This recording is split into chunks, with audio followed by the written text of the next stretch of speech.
পৃথিবীতে সবচাইতে কঠিন কাজ হলো রান্না করা এবং সবচাইতে সহজ কাজও হলো রান্না করা।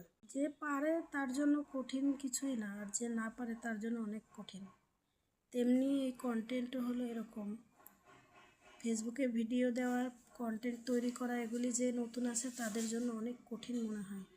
আর যারা করতে করতে অভ্যস্ত হয়ে গেছেন তাদের জন্য এগুলো কোনো বিষয় না, ডাল ভাতের মতো। যতটুকুই করেছি এটুকুই মনে করি আমি অনেক বেশি। যাই হোক, আজকে রান্না করেছি চিংড়ি মাছ ভুনা। ছোট চিংড়ি মাছ ছিল এবং সেই চিংড়ি মাছটা রান্না করতে আমার ভালোই লাগে এবং খেতেও খুবই দারুণ হয়। মশলাটা ভালোভাবে কষিয়ে তার মধ্যে আমি চিংড়ি মাছের জন্য পানি দিয়ে দিয়েছি অল্প পরিমাণে এবং সাথে মাছগুলোও দিয়ে দিয়েছি। মশলাটা যখন পানিটা মাখা মাখা হয়ে গেলে চিংড়ি মাছটা আমি উঠিয়ে নিয়েছি। দেখতে খুবই সুন্দর হয়েছে এবং সাথে ছিল খিচুড়ি। বৃষ্টির কারণে খিচুড়ি রান্না করেছিলাম, আর তার সাথে বেগুন ভাজা, চিংড়ি মাছ ভুনা, বেগুন ভাজা এবং সালাদ